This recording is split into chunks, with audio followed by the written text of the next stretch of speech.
مامۆستا بۆچی کە ئێمە هەرچەندە مسلمانین کە چی ژیانی کافرەکان خۆشترە ژیانی کافرەکانە تاکو دوێنێ پێرەیان تا 200 ساڵ لەمە پێش 300 ساڵ لەمە پێش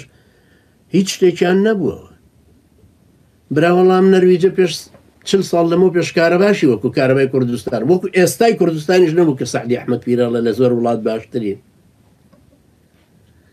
تەلەڤیزیۆن هاتبووە سلەیمانیەوە نەهاتووە زۆر شوێنی نەرویج جگە لە پایتەختەکەیان لە بێرگنیا لە چەند شارێکی ڕئیسی.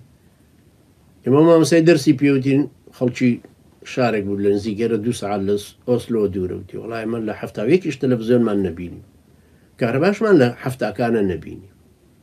ئێمانش لە هەفتاکانە چاویان کراوە بۆچی وازانی هەموو شتێکیان باش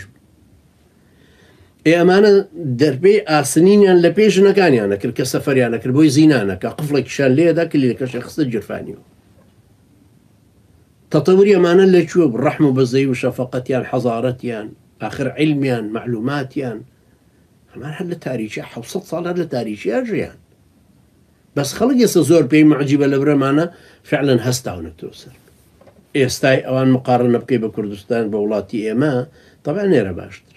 ڕۆمانیا باشترە لە کوردستان کە ڕۆمانیا بەلای ئەوروپایەکانەوە یعنی لە ئاخر دەرەجەی خوارێ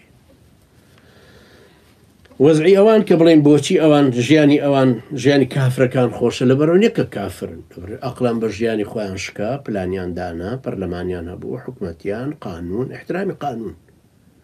قانونەکە هەمویان دراسەیەکەن بەرامجێکی زۆرە ڕوا یعنی شتێکی عەفەوی نیە وەڵا مەسعود بەرزانی تووڕە بوو قانونێکی دەرکرد وەڵا نێچیروان بارزانی